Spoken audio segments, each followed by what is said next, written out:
মানে সবাই হা করে তাকায় আছে।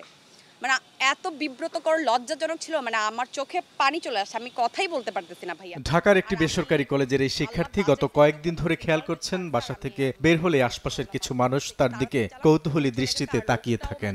রিকশা যাওয়ার সময় অপরিচিত ব্যক্তিরা তার নাম ধরে ডাকছেন, কেউ আবার রিকশার গতিরোধ করে তার কাছে কারণ জানতে চাইছেন কেন তিনি ডেটিং করার কথা বলে অগ্রিম টাকা নিয়ে যোগাযোগ বন্ধ করে দিয়েছেন।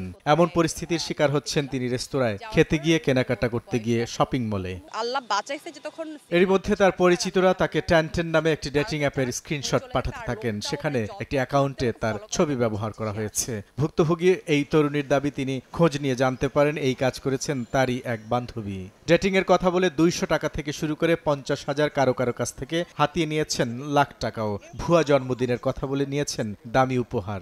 সবাই আমাকে পাঠায় যে তোমার প্রোফাইল এরকম এরকম, আর ঠিক ওরকম ভাবে কথাগুলো বলা যে আমি রুম ডেট করতে চাই, খুব হয়ে আছি, কবে দেখা করবা, এরকম এরকম, এবং অ্যাডভান্স চায়। তখন যদি অ্যাগ্রি করে ওই পার্সন, তখন নাম্বার দেয়, বিকাশ নাম্বার দেয়।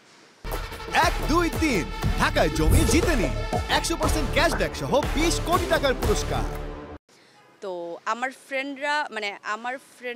ফেসবুক ফ্রেন্ডরা আমি মনে করেই চ্যাটগুলো করে।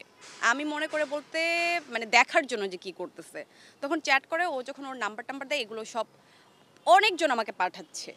তো তখন প্রথমে আমি বিষয়টা নেই না, কারণ ফেক আইডি অনেকেই খোলে, আমি ওইভাবে মাথায় নেই। যখন দেখলাম যে এইভাবে ডিফেম করতেছে, যে সেক্সুয়াল কথাবার্তা বলতেছে, তখন আমি মানে মানসিকভাবে অনেক ভেঙে পড়ি। আমি ক্লাস টেস্ট ঠিক মতো পড়াশোনা কোনো কিছুতেই ওরকম মনোযোগ দিতে পারি না, মেজাজ খুব খিটখিট হয়ে থাকে, মানে আমি ঘুমাতেই পারি না সত্যি কথা বলতে ভাইয়া। তখন আমি যারাই আমাকে বলে, আমি বলি যে তোমরা একটু প্লিজ কথা বলো এবং ওর সাথে ফোনে কথা বলার ট্রাই করো, করে ওই রেকর্ডিংটা আমার লাগবে। এছাড়া আমি যে বড় ধরনের 2টা প্রবলেম ফেস করছি, সেটা হচ্ছে আমি একদিন রিক্সা দিয়ে যাচ্ছি, জমজমের চৌরাস্তায় আমি সিগনালে পড়ি, এবং আমার মানে আমার রিক্সাটা এখানে ছিল, আর আমার পাশেই একটা কালো রঙের গাড়ি গ্লাস খুলে জোরে জোরে মাহি করে আমাকে ডাকছে, মাহি মাহি বলে ডাকতেছে। তো আমার নাম তো মাহি না, প্রথমে আমি ওরকম ভাবছি যে অন্য কাউকে ভেবেই আমাকে ডাকতেছে। পরে একদম গাড়িটা আরেকটু আমার পাশে ভিড়ে বলতেছে, তুমি অ্যাডভান্স করে আমাকে ব্লক করে দিছো, আমার থেকে টাকা পয়সা নিয়ে তুমি অ্যাডভান্স করে ব্লক করে দিছো। সিগনালে যেহেতু সবাই হা করে তাকায় আছে, পাশে একটা ফার্মেসিও ছিল, মানে সবাই হা করে তাকায় আছে।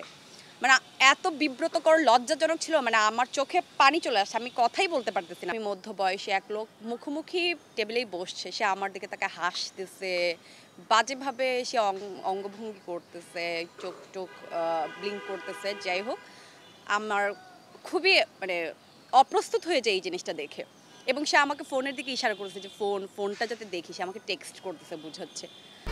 1, 2, 3 ঢাকায় জমি জিতে নিন 100% ক্যাশব্যাক সহ 20 কোটি টাকার পুরস্কার।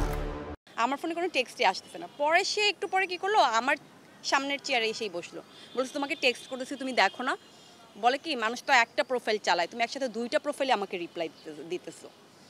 পরে দেখায় যে একটা টানটানে মাহি, একটা হচ্ছে পারিসা, ওর যে 2টা অ্যাকাউন্টও আমার ছবি দিয়ে চালাচ্ছে, এবং বলতেছে তোমাকে কিন্তু এটা তোমার সাথে আমার 3rd টাইম ম্যাচ, এর আগে কিন্তু তুমি আমার থেকে অ্যাডভান্স নিয়ে তুমি আমাকে ব্লক করছো। মানে আমি খাবার খেতে পারতেছি না, আমি এক্সপ্লেন করতে যাব, সে চিল্লাচিল্লি শুরু করে দিছে ওই জায়গায়, এবং আমি তাড়াতাড়ি ওখান থেকে চলে আসি। এ বিষয়ে উত্তরা পশ্চিম থানায় একটি সাধারণ ডায়েরি করেছেন ভুক্তভোগী তরুণী। পুলিশ বলছে বিষয়টি নিয়ে তদন্ত করছেন তারা। আমরা এটা তদন্ত করে দেখতেছি, আমরা সাইবার ক্রাইমের মাধ্যমে সহায়তা নিয়ে আমরা তদন্ত করে দেখি যে আসলেই যার নামে অভিযোগ করেছে বা যার নাম উল্লেখ করে অভিযোগ করেছে সেই এই বিষয়টা সাথে সংশ্লিষ্ট কিনা। 2021 সালের যাত্রাবাড়ী থানায় হওয়া একটি মামলা তদন্ত করতে গিয়ে ডিবির সাইবার অ্যান্ড স্পেশাল ক্রাইম বিভাগ জানতে পারে ডেটিং অ্যাপের মাধ্যমে পরিচয়ের সূত্র ধরে একটি চক্র ধনাঢ্য ব্যক্তিদের অপহরণ করছে, পরে ব্ল্যাকমেইলিং এর মাধ্যমে হাতিয়ে নিচ্ছে লাখ লাখ টাকা। গ্রেফতার করা হয়েছিল 3 জনকে। তখন অন্তত 20টি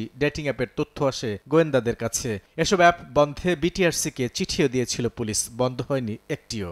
বিটিআরসিকে আমরা লিখিতভাবে জানানো হয় যে এই অ্যাপসগুলো আমাদের দেশে এগুলো মনিটরিং করতে হবে, যেগুলো সমস্যা প্রয়োজনে সেগুলো বন্ধ করার ব্যবস্থা নিতে হবে। তখন আমরা 2022-এ 18-20টা পেয়েছিলাম, এখন দেখা যাবে আরও অনেকগুলোই আমাদের দেশে এগুলো চলছে। এই মুহূর্তে প্লে স্টোরে আছে প্রায় অর্ধশত অ্যাপ। প্রতিনিয়ত যোগ হচ্ছে নতুন নতুন ডেটিং অ্যাপ। এসব অ্যাপ যতটা না জীবনসঙ্গী খোঁজার, তার চেয়ে বেশি পাতা প্রেমের ফাঁদ। এই ফাঁদে পা দিয়ে নিঃস্ব হওয়ার ঘটনা ক্রমেই বাড়ছে, আর সম্প্রতি ফেক প্রোফাইলিং এর ঘটনা বাড়ছে, যা উদ্বেগজনক বলছেন এই বিশেষজ্ঞ। আইন শৃঙ্খলা বাহিনীর চেয়েও ব্যক্তি সতর্কতা কিন্তু এখানে সবচেয়ে বেশি গুরুত্বপূর্ণ।